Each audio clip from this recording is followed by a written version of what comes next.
We thought it was just a thrill, one late-night dare, but nothing could have prepared us for what waited inside those rotting walls. And now I ask you, if you heard footsteps in a place abandoned for decades, would you keep walking or turn back? Chapter 1. The Dare.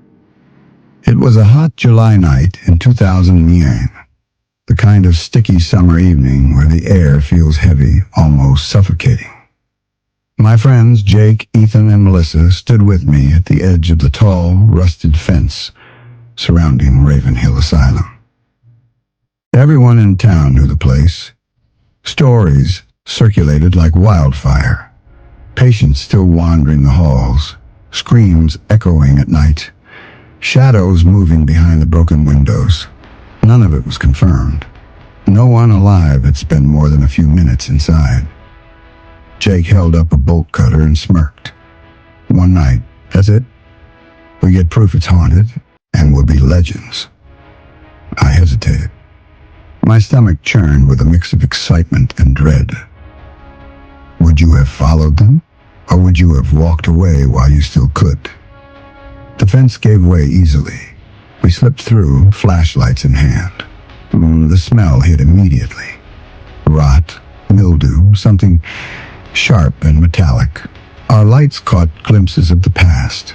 Peeling paint, broken gurneys, leather straps dangling from rusted beds, and patient files scattered like autumn leaves.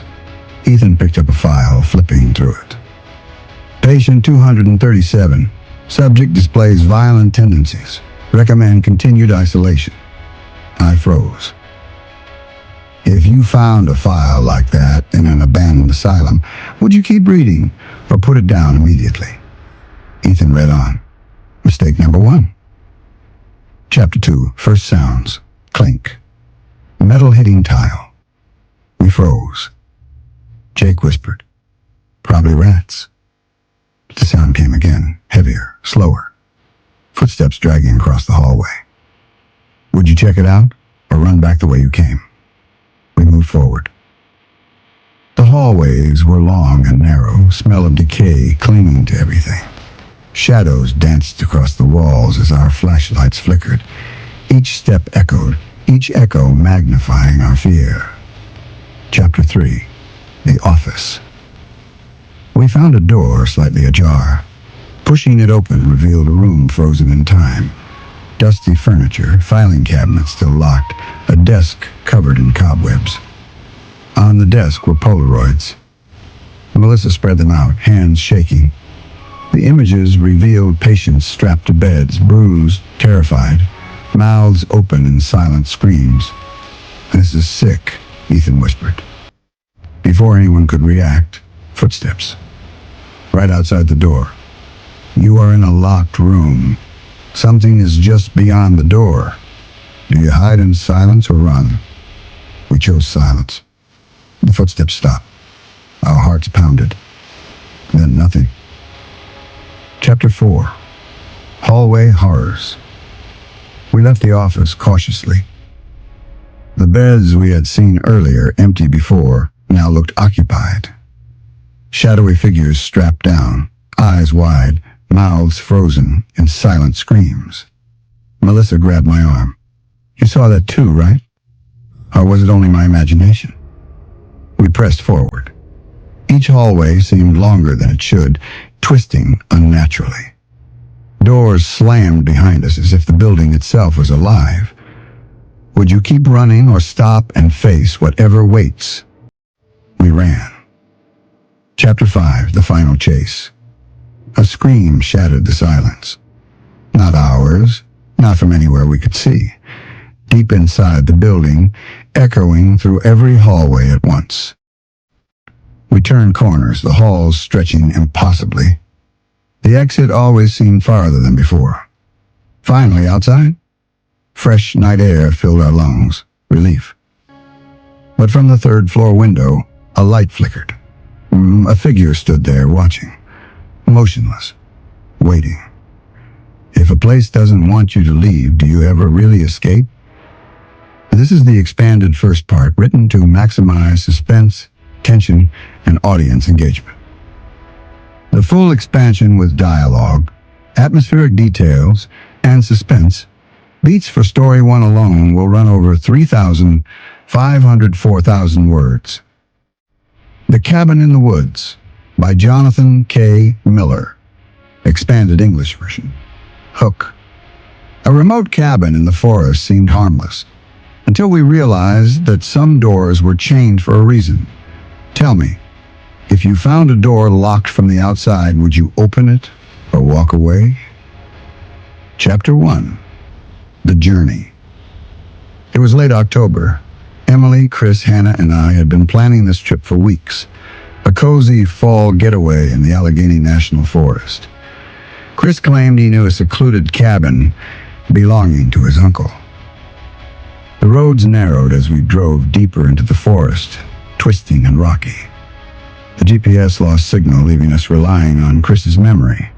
Soon the sun dipped behind the dense trees, casting long shadows. And then we saw it, a cabin. But it wasn't Chris's uncle's. The wood was dark, rotting, the porch sagging.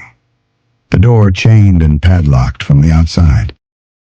Would you touch it, or leave it be? Chris didn't hesitate. He picked up a rock and smashed the lock. Metal clanged against wood, echoing into the forest. Mistake number 1. Chapter 2. Inside the cabin. The smell hit immediately. Damp, musty, rotting. Flashlights revealed a table scarred with deep cuts, broken furniture, and a rusted knife lying in the center. Emily grabbed my arm, whispering, "We shouldn't be here." On the wall, carved words, "Leave, don't stay, he comes at night." Would you ignore this warning or take it seriously? We didn't leave. The night was quiet, too quiet. Then came the sound, footsteps, slow and deliberate, circling the cabin. You're lying in bed, lights off, someone walks outside your window. Do you look or hide under the blanket? We pushed furniture against the door, hearts pounding. Each creak of the floorboards made us jump. Chapter 3. The next morning. At dawn, we returned to explore cautiously. The door we had left open the previous night was now closed. The chain restored, perfectly intact. No signs of tampering. But fresh footprints led to the cabin, none leading out. Would you open the door again, knowing something might still be inside? We didn't. By sunrise, the forest seemed calm, almost inviting. But on the porch, the rusted knife from inside the cabin had been placed deliberately. Beneath it carved, "You shouldn't have come back." Chapter 4. The Chase. That evening, the footsteps returned, louder, closer. We turned the cabin into a makeshift fortress, barricading windows and doors. Chris shone a flashlight outside. For a fleeting second, we saw a tall, thin figure moving among the trees, pale, silent, watching. If a place wants to claim you, would you dare stay, or would you run as far and fast as possible? We stayed, paralyzed by fear, until dawn. The figure disappeared. The forest returned to an eerie calm, but the memory of the knife and the footsteps haunted us. Chapter 5. The Questions. The cabin remained as if untouched, waiting for the next visitor. Why was the door chained from the outside? What is meant to remain trapped inside? If you open a seal that was never meant to be broken, can you escape its consequences? These questions lingered long after we left, haunting our thoughts and dreams. Beneath every city lies a network of forgotten paths. Some say they were sealed for safety. But what if something dangerous was kept inside? If you discovered an unmarked tunnel sealed for decades, would you dare enter or turn back while you still could? Chapter 1. Discovery. It began during my final year of college. I was studying urban history and joined a group mapping old abandoned structures beneath Cleveland. Most tunnels had been sealed decades ago, subway extensions, smuggler routes from Prohibition, even storm drains repurposed as hideouts. One night, after hours of searching, we found a hidden entrance behind a rusted gate. The lock was broken, allowing easy access. Would you have stepped inside, knowing no one alive had explored this path? We did. The air grew colder with every step. Water dripped from the ceiling, echoing off brick walls slick with moisture. Rats scurried across our boots, disappearing into the shadows. Soon we noticed something disturbing. The walls weren't just brick. They were carved. Hundreds of symbols, spiraling patterns, jagged lines repeating endlessly. Melissa whispered, "These aren't construction marks." Would you keep moving forward or retreat before discovering the truth? Chapter 2, The Chamber. The tunnel widened, opening into a vast chamber. At the center, rusted bed frames chained together, forming a cage. Inside, human bones, some small, some adult-sized. Ethan gagged. "We're leaving. Now." But before we could escape, we heard it. Footsteps. Heavy. Slow, behind us.